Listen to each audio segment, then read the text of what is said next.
नगर परिषद टोहाना में ट्विस्ट का सिलसिला जारी है। अब इसी कड़ी में एक और बड़ी खबर हमारे सामने आई है। नामांकन को सिर्फ एक दिन बाकी रहा है और ऐसे में एक महिला उम्मीदवार चेयरमैन उम्मीदवार के तौर पर अब मैदान में उतर गई है। पंजाबी बैकग्राउंड से मेरे साथ इस वक्त वो खुद मौजूद है।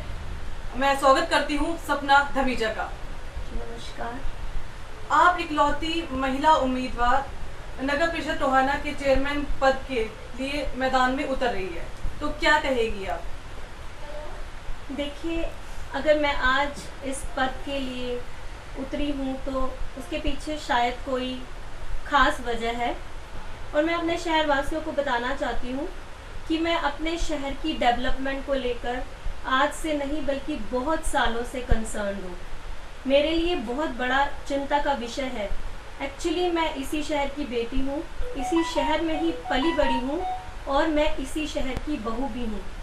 तो पिछले कई सालों से मैंने अपना जीवन यहाँ बिताया है और उन सभी बातों को मद्देनज़र रखते हुए मैंने ये नोटिस किया कि आज मेरा जन्म 1981 में हुआ और तब से लेकर आज तक मैं इस शहर को वैसे का वैसा ही देख रही हूँ।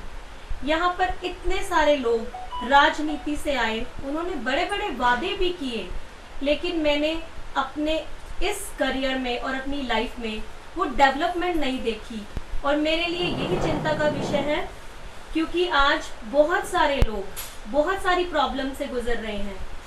हम कहने को तो बहुत एडवांस लाइफस्टाइल जी रहे हैं, बहुत ज़्यादा एडवांसमेंट की तरफ बढ़ गए हैं, लेकिन हमारे शहर टोहाना में एडवांसमेंट के नाम पर कुछ भी नहीं। यहाँ पर लोगों को बहुत प्रॉब्लम्स आती हैं, चाहे वो एजुकेशन का क्षेत्र हो, चाहे वो हेल्थ का क्षेत्र हो, या फिर वो इंफ्रास्ट्रक्चर हो, या फिर वो ट्रांसपोर्ट हो। तो इन सभी विषयों को लेकर मैं चिंताजनक हूँ, मैं कंसर्न हूँ और इसीलिए मैंने सोचा कि क्यों ना इस पद पर आकर इन सभी विषयों पर बात की जाए और अपने शहर को इम्प्रूवमेंट की तरफ ले जाया जाए। क्या मुद्दे हैं ऐसे जिनको लेकर आप चुनावी मैदान में उतरेंगी? जैसा कि मैंने अभी आपको बताया कि मैंने अपने इतने लंबे सफ़र में, अपनी इतनी एज में ये सब देखा कि यहाँ पर एजुकेशन के नाम पर बहुत प्रॉब्लम्स हैं। बच्चों को हमेशा एजुकेशन करने के लिए बाहर जाना पड़ता है, खास तौर से मैट्रिक करने के बाद हर पेरेंट्स के लिए ये बड़ा मुद्दा होता है कि अब बच्चों को कहाँ पे पढ़ाया जाए, क्योंकि उन्हें यही रहता है कि बच्चों को बाहर भेजें। देखो, मेरी भी बेटियां हैं, अब उनमें से एक 10th क्लास में है, तो मैं बहुत वरीड हूँ कि कल को मेरा बच्चा बाहर अकेला कैसे सरवाइव करेगा। तो मेरे जैसे यहाँ पर हज़ारों ऐसे पेरेंट्स हैं जो एजुकेशन को लेकर कंसर्न्ड है। सेकंड, हेल्थ को लेकर यहाँ मरीजों को बहुत सारी परेशानियाँ उठानी पड़ती हैं। कहने को तो हमारे यहाँ बहुत बड़े बड़े हॉस्पिटल्स हुए हैं, लेकिन समय पर बड़ी बड़ी बीमारियों का इलाज ही नहीं होता। तो मेरा एक ये मुद्दा भी है कि मैं अपने शहर में हेल्थ को इम्प्रूव करूं, कहीं ना कहीं उसमें सहयोग करूं। तीसरा, यहाँ पर अगर मैं इंफ्रास्ट्रक्चर की बात करूं, हम लोग चंडीगढ़, दिल्ली जैसे शहरों में जाते हैं, हम लोग उस इंफ्रास्ट्रक्चर को देखते हैं, बहुत खुश होते हैं। तो क्या हम अपने शहर को चंडीगढ़ नहीं बना सकते? क्या हमारी सरकार के पास इतना पैसा नहीं है कि भी हम अपने शहर को इम्प्रूव कर पाए और उसका इंफ्रास्ट्रक्चर डेवलप कर पाए? यहाँ जगह जगह आपको खड्डे दिखाई देंगे, सड़कें टूटी हुई हैं और मानसून के टाइम पे इतनी प्रॉब्लम्स हैं कि लोगों को घरों से बाहर तक जाने में बहुत प्रॉब्लम्स आती हैं। तो मेरा एक मुद्दा ये भी रहेगा कि हम इंफ्रास्ट्रक्चर को डेवलप करें। और हाँ, सबसे बड़ा मुद्दा है महिलाओं की सुरक्षा। जी, आपने महिला सुरक्षा की बात की, हेल्थ और एजुकेशन की बात की, तो इसके लिए आपने कुछ तो रोड मैप तैयार किया होगा कि आने वाले वक्त में ये ड्रास्टिक चेंजेस आप लेकर आएंगी। जी हाँ, बिल्कुल। अगर मैं महिलाओं की सुरक्षा की बात करूं तो मैं उसको लेकर बहुत वरीड हूँ। मैं चाहती हूँ यहाँ पर छोटी बच्ची से लेकर एक बूढ़ी औरत जब वो सड़क पर चले तो वो अपने आप को गर्व से सुरक्षित महसूस करे, वो गर्व से कहे कि मैं टोहाना की बेटी हूँ, मैं टोहाना की बहू हूँ और यहाँ पर मैं सुरक्षित हूँ। मैं उनकी सुरक्षा को लेकर कड़े कदम उठाना चाहती हूँ।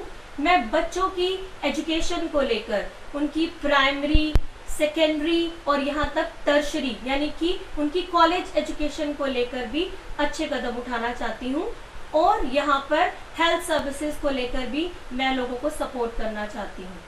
बात करें, अगर ये राजनीति है, आप राजनीति में कदम रखने जा रही है, तो ऐसे में आपके सामने बहुत बड़े बड़े दिग्गज आपके सामने हैं, तो क्या कुछ आपकी रणनीति है चुनाव को लेकर, जिसको लेकर आप आने वाले समय में चेयरमैन के पद पर आप अपना परचम लहराएगी? तो देखिए जी पत्रकार साहिबा, ऐसा किसने कहा कि कोई भी पहला स्टेप आप अपने से पीछे यानी कि अपने से अनडेवलप्ड लोगों के साथ रहकर चल सकते हैं।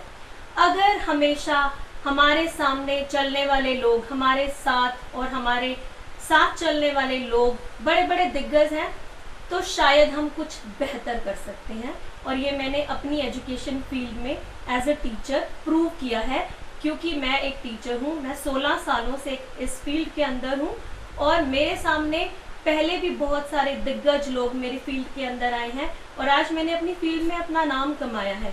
तो राजनीति में क्यों नहीं, डेफिनेटली मैं कर सकती हूँ। ये मैटर नहीं करता कि आपके सामने कोई नौसिखिया है या कोई दो दिग्गज है, मैटर करता है आपका कॉन्फिडेंस, एंड मैं बहुत कॉन्फिडेंट। किसको अपने मुकाबले में समझती हैं?